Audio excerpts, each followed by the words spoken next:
नहमदुहु व नुसल्ली अला रसूलिहिल करीम अम्मा बाद। हाज़रात, आज मुझे जिस मौजू पर लबकुशाई करने का मौका मिला है वो है वालिदैन की नाफरमानी का अंजाम। कुरान ने माँ के प्यार की कुछ इस तरह मिसाल दी, कुरान ने माँ के प्यार की कुछ इस तरह मिसाल दी, जन्नत उठा के माँ के कदमों में डाल दी।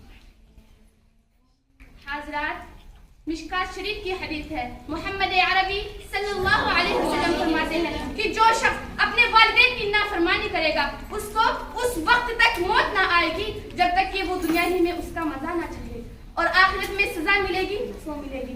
हजरत हजरत अलकमा जलीलुल कद्र सहाबी है, बिस्तरे मर्द पर तड़प रही हैं, दर्दनाक हालत है, अपने और बेगाने सबकी आंखें अश्कबार हो रही हैं, सब आंसू और सिसकियों के दरमियान बारी ताला से हजरत अलकमा की मौत की दुआ कर रहे हैं और कहते हैं, ए खुदा, अलकमा की दर्दनाक हालत देखी नहीं जाती, अलकमा को अपने पास बुला लीजिए। काफी वक्त बीत गया मगर हजरत अलकमा की रूह परवास नहीं कर रही है। बिला आखिर हुजूर को हजरत अलकमा के मामले की इत्तिला दी जाती है। आप तशरीफ लाए, बगैर देखे फरमाया कि वालिदैन में से किसी की नाफरमानी की सजा भुगत रहे हैं और पूछा, क्या अलकमा के वालिदैन जिंदा है? मालूम हुआ बाप इंतकाल कर चुके हैं, अलबत्ता माँ हयात है। आपने हजरत अलकमा की वालिदा को तलब किया, वो आए, आपने मालूम किया अलकमा का तुम्हारे साथ कैसा सलूक था। फरमाने लगी कि मेरा बेटा शरीफ था, रास्तेबाज था, लेकिन मुझ पर अपनी बीवी को फजीलत देता था, इसलिए मैं अलकमा से नाखुश रहती। आपने फरमाया, बस यही वजह है कि अलकमा की रूह परवास नहीं कर रही है। आपने माँ की रगममता छेड़ने के लिए सहाबा को हुक्म दिया कि लकड़ियां जमा करो और अलकमा को जला दो। माँ बहरहाल माँ होती है, औलाद उसको लाख तकलीफ पहुंचा ले मगर वो औलाद को तकलीफ में नहीं देख सकती।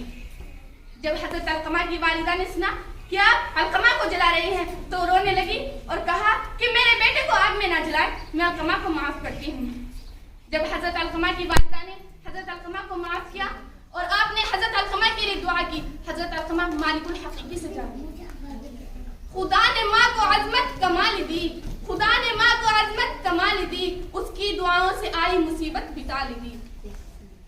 देखे इबरत का मकाम है, जब अल्लाह अपने सहाबे रसूल को माँ बाप की नाफरमानी की इतनी कड़ी सजा दे सकते हैं तो हम लोग किस खेत के मूली। आज हमारा वालिदैन के साथ कैसा सलूक है, हम जरा जरा सी बात पर बिगड़ जाते हैं। अगर वालिदैन सही बातों का हुक्म करते हैं तो हुक्म अमली कर बैठते हैं। मैं आपको इसी के तहत एक वाकया और बताती हूँ।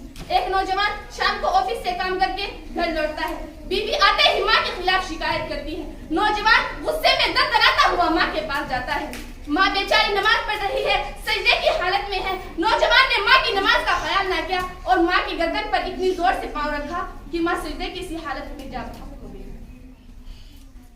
और चचाजाद भाई और नौजवान ने माँ को कब्र में उतारा। चचाजाद भाई सही सलामत कब्र से बाहर आया, लेकिन कब्र ने नौजवान को वहीं दबोच लिया।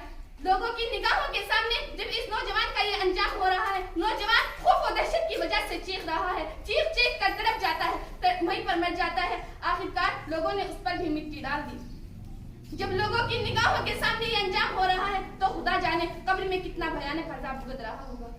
इसलिए हमें इन वाक़यात से सबक लेने की जरूरत है और जहाँ तक हो सके वालिदैन की भी जिम्मेदारी है कि अपने औलाद के हक में दुआएं करें, क्योंकि जब वालिदैन औलाद के हक में बद्दुआएं करती हैं तो उसकी राह में कोई आग नहीं होती और औलाद के खिलाफ वालिदैन के आंसू जमीन पर गिरने से पहले दामने अतरा में थाम ले जाते हैं और शर्फ़ कबूलियत से नवाज ले जाते हैं। इसलिए हम सबको चाहिए कि अपने वालिदैन की खिदमत करें। अल्लाह ताला हम सबको अपनी मर्ज़ियात के मुताबिक जिंदगी गुजारने की शहादत दे।